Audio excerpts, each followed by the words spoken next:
Саламатсыңдар ма балалар? Жаңа оқу жылы құтты болсын.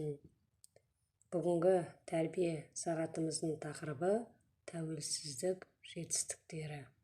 Ағылда тегіл арындап арман ағысы, бүтіндей бойын бүрленді бүкіл бақ іші, жанданып жатыр жарасын жалап жазатын, табанын тұзбен тоздырған түздің тағысы.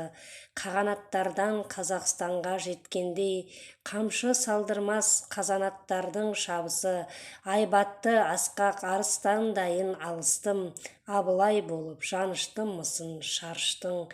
Әлихан, Ахмет, Міржақып, Мағжан, Жүсіпбек, Алталаш үшін құрбаны болған намыстың, Қайратпен Ербол, Сабира ләззат көз жұмған, желтоқсандағы ызғарлы желмен қағыстым. Бүгінгі тәрбие сағатымыз Қазақстан Республикасының тәуелсіздік мерекесіне арналады. Қазақстан өзін тәуелсіз ел ретінде жариялады. Биыл Қазақстан тәуелсіздігіне 30 жыл. Тәуелсіздік жетістіктері атты тәрбие сағатымыз халқымыздың тәуелсіздікке жету жолындағы ерлік күресі мен қазіргі Қазақстанның жетістіктеріне арналады. Тәуелсіздік жетістіктері. 1 желтоқсанда Қазақстан Республикасының президенті болып Нұрсұлтан Әбішұлы Назарбаев сайланды. 1991 жылы 16 желтоқсанда Қазақстан Республикасы тәуелсіз, демократиялық және құқықтық мемлекет деп жарияланды. Тоқтар Аубакіров Оңғарбайұлы қазақтың тұңғыш ғарышкері. 1991 жылы 2 қазанда Байқоңырдан Союз ТМ-13 кемесімен ғарышқа ұшты. 1991 жылы 29 тамызда Қазақстан Республикасы президенті Нұрсұлтан Әбішұлы Назарбаевтың жарлығымен Семей полигоны жабылды. 1994 жылы Талғат Мұсабаев Союз ТМ-6 ғарыш кемесімен көкке самғады.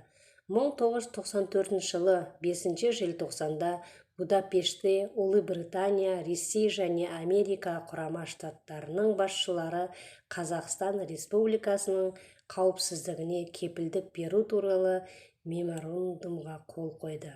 1994 жылы наурызда Мәскеуде президент Нұрсұлтан Назарбаев Евразиялық одақты құру жөнінде мәселе көтерді. Қазақстан Республика парламенті стратегиялық маңызды мұнай туралы заң жобасын қабылдады. 1995 жылы ЮНЕСКО шешімі бойынша ақыл-ойдың данышпаны, қазақ халқының дана ақыны Абай Құнанбаевтың 150 жылдық мерейтойы атап өтілді.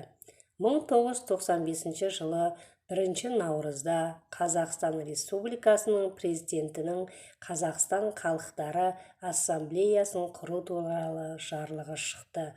1995 жылы 30 тамызда еліміздің ата заңы жаңа конституция қабылданды. 1996 жылы 25 мамырда Қазақстан Республикасы және Ресей Федерациясы арасында достық, ынтымақтастық және өзара көмек туралы шартқа, сонымен қатар Байқоңыр ғарыш айлағын пайдалану тәртібі туралы келісімге қол қойылды. 1996 жылы ұлы ақын жыр алыбы Жамбыл Жабаевтың жылы деп атап өтілінді. 1997 жылы ұрпақтар бірлігі мен сабақтастығы және қуғын-сүргіндерді еске алу жылы болып саналды. 20 маусым Қазақстан Республикасында зейнетақымен қамтамасыз ету туралы заң қабылданды. Көші-қон және демография агенттігі құрылды.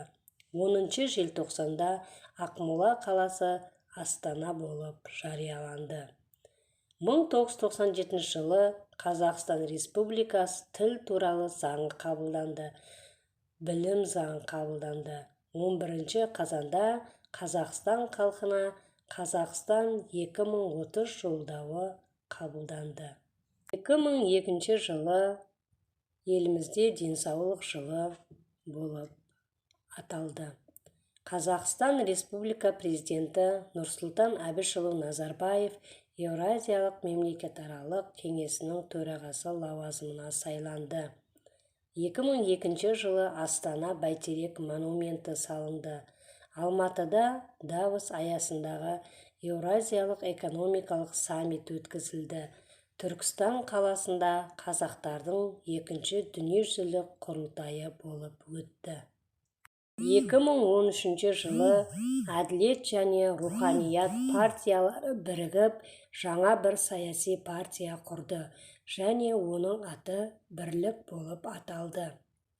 2013 жылы Экспо 2017 өткізу құқығын алдық.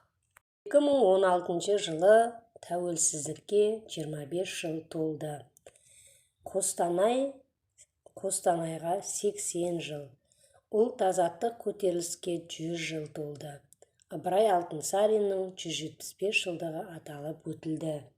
Қазақстандықтар барлығы 17 медаль, 3 алтын, 5 күміс, 9 қола алып, ел спорты тарихында жүлделер саны жөнінен рекордтық көрсеткіштерге қол жеткізді. 4 маусым Қазақстан Республикасының мемлекеттік рәміздер күні. Қазақстан Республикасының мемлекеттік туы көгілдір түсті. Тудың көгілдір түсі ашық аспанды еске түсіреді. Ашық аспан бейбітшіліктің, аманшылықтың белгісі болған. Күннің нұр шұғылалы алтын бейнесі байлық пен берекенің, тыныштықтың нышаны. Қазақстан Республикасының мемлекеттік туындағы дала қыранның бейнесі қазақстандықтардың еркіндігінің, тәуелсіздігінің, бостандығының, жомарттығы мен қырағылығының нышаны. Өрнек белгі дәуірдің өзіне тән қолтаңбасы. Ол халықтың көркемдік талғамының көрсеткіші.